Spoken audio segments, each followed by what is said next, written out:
Praise the lord.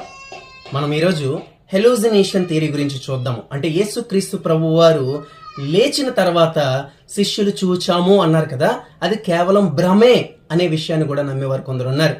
మరి లేఖనపు వెలుగులో మనము సైన్స్ వెలుగులో కూడా అది సాధ్యమా అనేది పరీక్షించడానికి ప్రయత్నిద్దాము. మొట్టమొదటిగా చూసినట్లయితే వీళ్ళు చెప్పేది ఏంటంటే, యేసుక్రీస్తు ప్రభు వారు లేచారని శిష్యులు భ్రమపడ్డారు అని.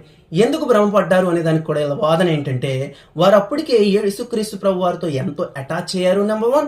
అదే విధంగా చూసినట్లయితే వారు ప్రభు చెప్పే ప్రతి మాటని నమ్ముతూ వచ్చారు కాబట్టి వాళ్ళు ఎమోషనల్ గా కూడా కనెక్ట్ అయిపోయారు. కాబట్టి వారు ఏం నమ్ముతూ వచ్చారంట, వెంటనే వారికి ఉన్న ఎమోషనల్ స్టేట్ ని బట్టి వాళ్ళు ఊహించుకుంటూ వచ్చారు. పేతురు ఊహించుకున్నాడంట, శిష్యులందరూ ఊహించుకున్నారు అన్న విషయాన్ని వీరు ప్రస్తావిస్తూ ఇది కేవలం హెలోసినేషన్ మాత్రమే గాని ఏ విధంగా కూడా యేసు ప్రభు వారు లేవడం గాని కనిపించడం గాని జరగలేదు అని. కానీ ఈ విషయాన్ని బైబిల్ వెలుగులో మొట్టమొదటిగా చూసినట్లయితే మనకు రాయబడి ఉంటుంది బైబిల్లో.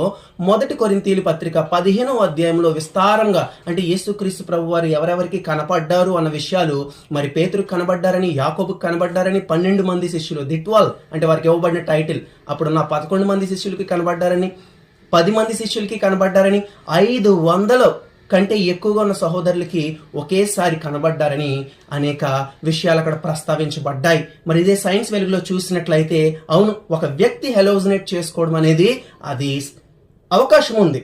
అంటే పేతురు హెలోజినేట్ చేసుకునే అవకాశం ఉంది, యాకోబు చేసుకునే అవకాశం ఉంది, ఈవెన్ పౌలు భక్తుడు కూడా చేసే అవకాశం ఉంది. మనము నమ్మాలి ఆ విషయాన్ని. కానీ మరి ఇదే విషయము ఒక వ్యక్తికి, 2 వ్యక్తులకి జరగలేదు.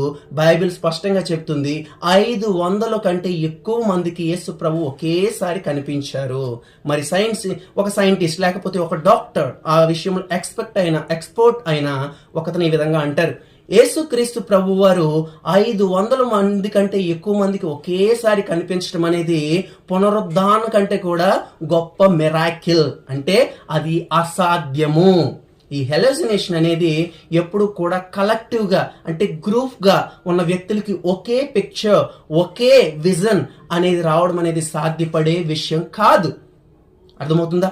అంటే యేసుక్రీస్తు ప్రభు వారు లేచారు, అక్కడ ప్రతి ఒక్కరికి కనిపించారని ఏదైతే బైబిల్లో స్పష్టంగా రాయబడిందో, వారు ప్రభువుని చూశారు, స్పష్టంగా చూశారు, వారు భ్రమపడలేదు. అది ఇట్స్ నాట్ జస్ట్ హెలోసినేషన్, అది హెలోసినేషన్ కాదు, అది భ్రమపడ్డం కాదు, వారికి అవసరం లేదు. ఎందుకంటే యేసు ప్రభు నిజముగానే సమాధిని గెలిచి, మరణాన్ని గెలిచి లేచారు. మరి ఆ సమయంలో కొందరికి కనిపించారు. కాబట్టి ఇవన్నీ కూడా బైబిల్లో లిఖించబడి ఉన్నాయి.